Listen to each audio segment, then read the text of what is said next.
Hello, and thank you for joining us today in our studies of 2 Samuel. Today we're in 2 Samuel chapter 6, and there are a lot of events that take place here, and there's a lot of things that we could spend time discussing as we look at lessons from chapter 6. So I'm going to have to be very careful that we don't extend this video into something longer than what it should be.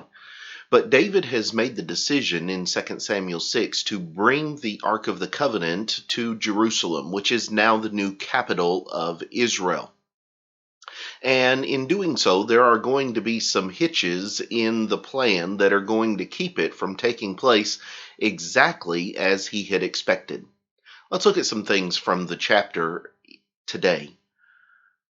The first thing I want us to notice is one of the key characters in the first section of the chapter, and that is Uzzah.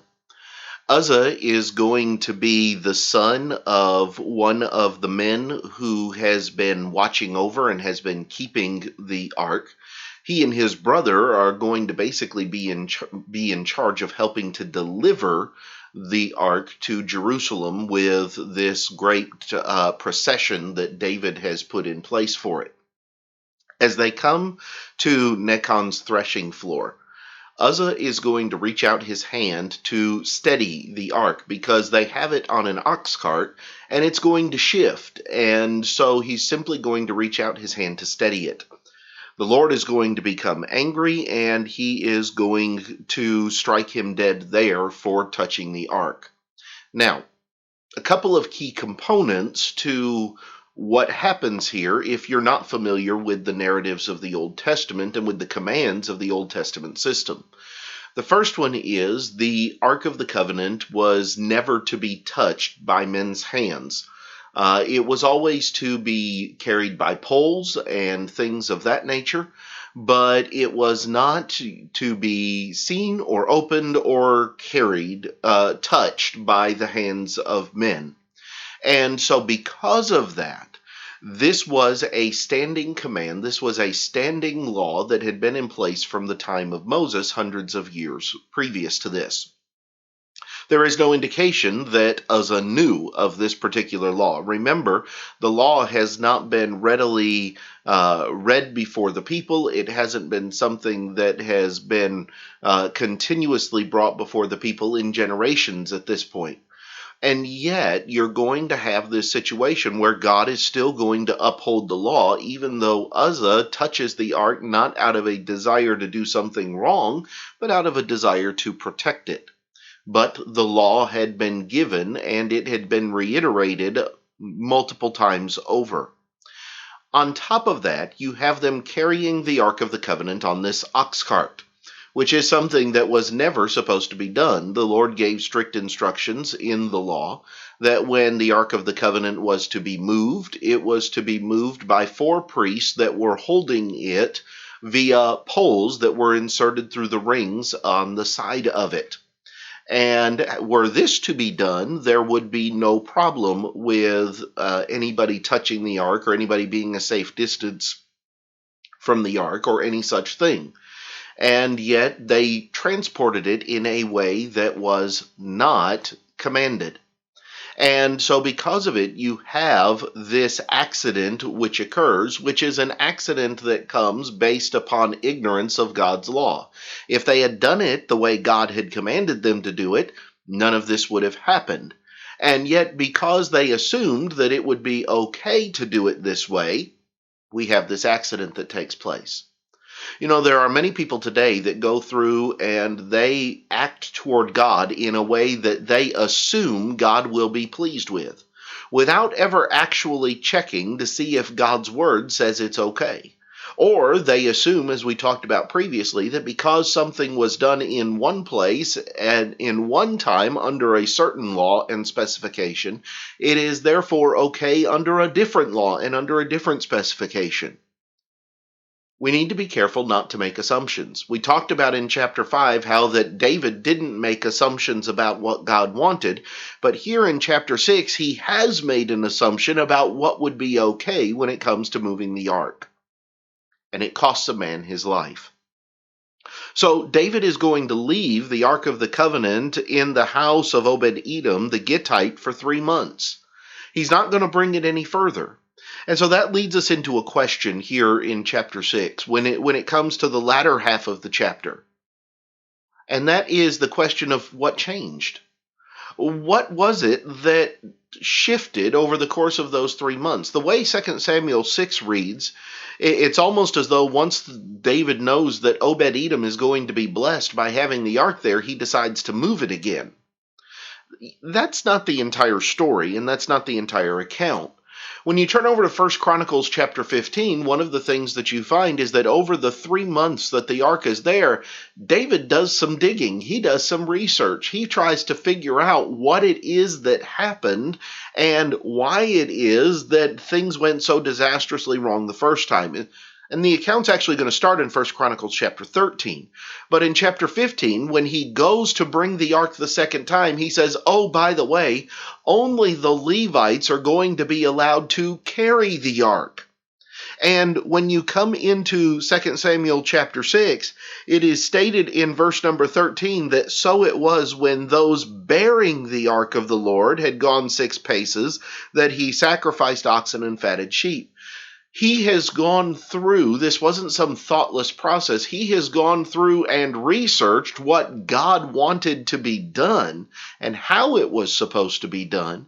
And this time, he's not making assumptions. This time, he knows what it is that needs to be done in transporting the ark and how it needs to be carried and who it is that needs to carry it. And he follows those instructions to the letter. There's a great lesson here for us about when we make mistakes. We can quit, we can give up, or we can get mad and angry and throw a fit, or we can figure out what happened and fix it. We can find out what we need to do and do it better. And that's what David does here. The final thing I want us to notice is at the end of the chapter, when you have this situation that arises between David and Michal. And there are a lot of ways that different ones have interpreted what takes place, but let me show you a little bit of some of the key wording in here of how this breaks down. David is returning into Jerusalem, and he is bringing all of this together. He is exuberant, he is victorious, he is happy. He is running around and, as we might say, prancing and dancing and doing all kinds of jumping up and down and rejoicing and all of this before the Lord. He is not doing anything vulgar or vile. He's not stripping himself naked in the street. He's not doing anything of that nature. This is rather simply a rejoicing and a celebration of exuberance and excitement. He is going to go and he's going to have offerings that are offered. He's not going to physically offer the offerings. He's going to give them to the priest to offer. And there's going to be offerings offered in the tabernacle. There's going to be food and drink that is going to be distributed among all of the people, to everyone, a loaf of bread, a piece of meat, and a cake of raisins, for them to celebrate the ark has been brought in. And then he comes home. And Michal is disgusted with him.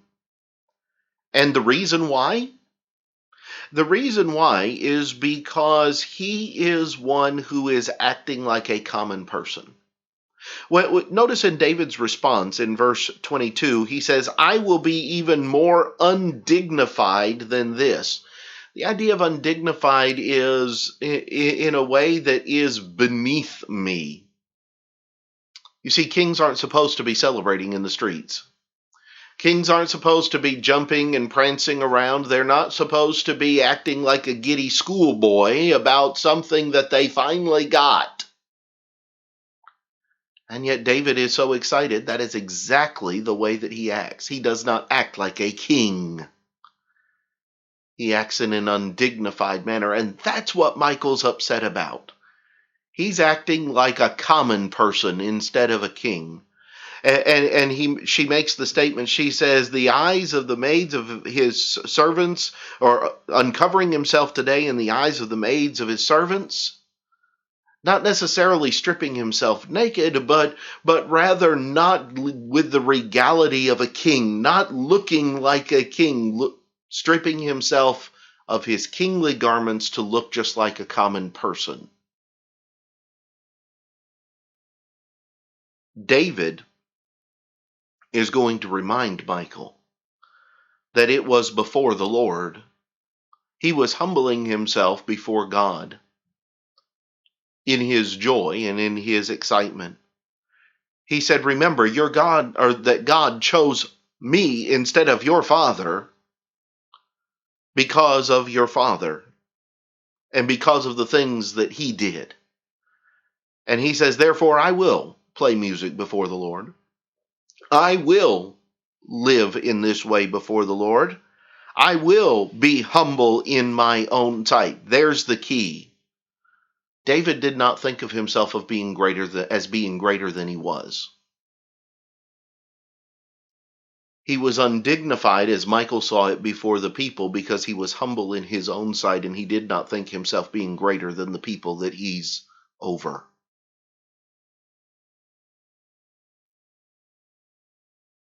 David is not going to have a child with Michal. There's going to be this break between them for the rest of her life. And Michal is going to move into the background for the rest of her life, and as far as her relationship with David because of this. There's a lot here in chapter 6. There's a lot more time that we could spend unpacking these things, and I hope that this has given just a little bit of a jumping off point into studying through some of these things even more. Next time we'll come back and we'll begin looking at 2 Samuel chapter 7. But until then, have a great day.